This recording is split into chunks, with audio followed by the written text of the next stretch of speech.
Magandang oras mga kababayan, narito na ang pinaka-latest update natin sa magiging lagay ng ating panahon ngayong araw at sa susunod na 24 oras. Patuloy nating minomonitor ang low pressure sa may timog silangan ng bansa na ngayon ay patuloy na lumalakas at unti-unti nang lumalapit sa kalupaan at maaari na maging isang bagyo anumang oras at pumasok sa Philippine Area of Responsibility sa mga susunod na araw.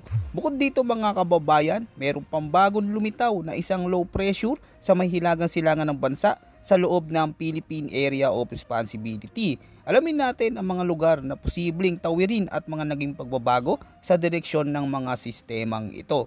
Ayon sa pinakabagong datos ng Pag-asa, ang easterlies pa din ang kasalukuyang nakakaapekto ngayon sa malaking bahagi ng Visayas at Luzon. Ang easterlies ay mainit na hangin mula sa karagatang Pasipiko na karaniwang nagdadala ng mainit na panahon sa umaga, ngunit nagdudulot naman ng biglaang malalakas na buhos ng ulan at thunderstorms pagsapit ng hapon at gabi, lalo na sa silangang bahagi ng ating bansa.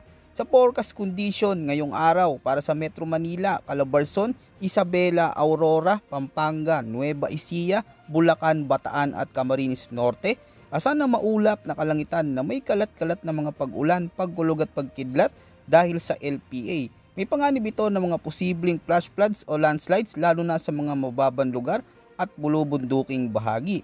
Kaya pinapayuhan natin ang lahat ng ating mga kababayan na maging handa at makinig sa mga abiso ng inyong lokal na pamahalaan.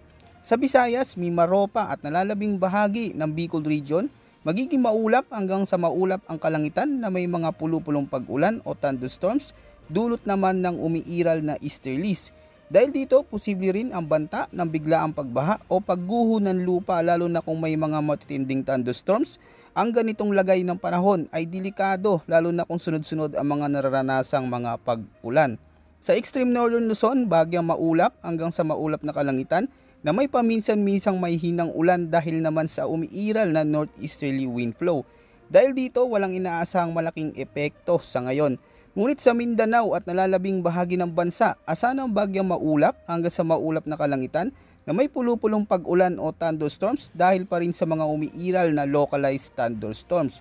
Dahil dito, patuloy tayong nagpapaalala sa ating mga kababayan na maging handa at alerto sa posibleng malalakas na ulan na may kasamang bugso ng hangin. Para naman sa lagay at kondisyon ng hangin at karagatan sa Luzon at Visayas, iiral ang banayad hanggang katamtamang ihip ng hangin mula sa silangan hanggang hilagang silangan na may bagyang hanggang katamtamang pag-alon ng dagat mula 0.6 hanggang 1.8 meters. Samantala sa Mindanao, mahina hanggang katamtamang hangin naman mula sa hilagang silangan patungong silangan na may bahagya hanggang katamtamang pag-alon din na aabot mula 0.6 hanggang 1.5 meters.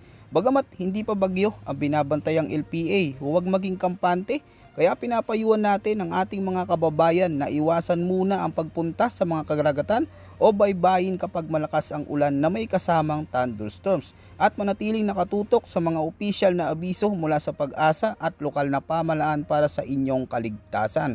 Samantala, update naman tayo sa galaw at direksyon ng potensyal na bagyo na padating sa loob at labas ng ating bansa. Ayon sa pinakauling datos ng Pag-asa, ang low pressure na nasa loob ng Philippine Area of Responsibility ay may layo na lamang na 130 km sa silangan timog silangan ng Baler, Aurora. Sa kasalukuyan ay may katamtamang tsansa pa lamang ito maging bagyo. Ngunit mga kababayan, yung isang low pressure sa labas ng Philippine Area of Responsibility ay may mataas na tsansa na lumakas at maging isang tropical storm anumang oras ngayong araw at inaasahang papasok sa loob ng PAR pagsapit ng Huwebes o Biyernes. Ayon sa datos, makikita ito sa layong 1,755 kilometers ng hilagang silangan ng Mindanao at kapag nakapasok na ito ng Area of Responsibility ay tatawagin natin itong Bagyong Ramil. Sa pinakabagong forecast track nito, pinapakita ng mga international weather models na mapapansin ang bagyang pagliko nito patimog kumpara sa mga naunang projection natin na patungong Taiwan. Ngayon, mas malapit na itong tatama mismo o dadaan sa may extreme northern Luzon, particular sa mga lugar tulad ng Batanes, Babuyan Islands at ilang bahagi ng Cagayan. Ibig sabihin, kung magpapatuloy ang ganitong galaw, mas mataas ang posibilidad na maranasan ng mga lugar na ito ang malalakas na ulan, matitinding hangin at posibleng storm surge sa mga baybayin dagat. Gayunpaman mga kababayan, maaga pa para maging tiyak ang eksaktong direksyon at lakas ng sistemang ito. Mahalagang tandaan, habang malayo pa ang bagyo, mas mataas ang tsansa o marami pa ang pwedeng magbago sa kilos at galaw nito. Kaya't manatiling nakatutok sa mga opisyal na update mula sa Pag-asa at sa mga susunod na ulat panahon natin. Sa mga residente ng Hilagan Luzon, mainam na simulan na ang maagang paghahanda, siguraduhing may sapat na pagkain, tubig, baterya at mga gamit pang emergency. Alamin ang mga evacuation routes sa inyong lugar at makinig sa mga abiso mula sa inyong lokal na otoridad. Para naman sa mga nasa baybayin at bundok, mag-ingat sa posibleng pagbaha at pagguho ng lupa. Samantala, para sa nalalabing bahagi ng bansa, asahan pa rin ang mga panapanahong pag-ulan, pagkulog at pagkidlat, dulot ng hanging habagat at localized thunderstorms. Bagaman hindi lahat ay direktang apektado ng paparating na sistema, mahalagang manatiling alerto, lalo na sa mga lugar na madalas bain, at habang patuloy nating minomonitor ang paggalaw ng mga sistemang ito, ay isa lang ang paalala namin. Ang panahon ay maaaring magbago sa loob lamang ng ilang oras, kaya't ang impormasyon at kahandaan ang ating pinakamabisang sandata.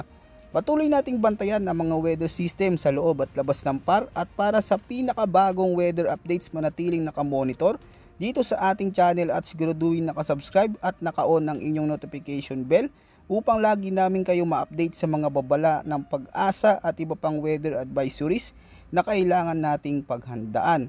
Mag-ingat po tayong lahat mga kababayan. Mahalagang paalala na ang kaligtasan ay laging nagsisimula sa pagiging maagap at alerto.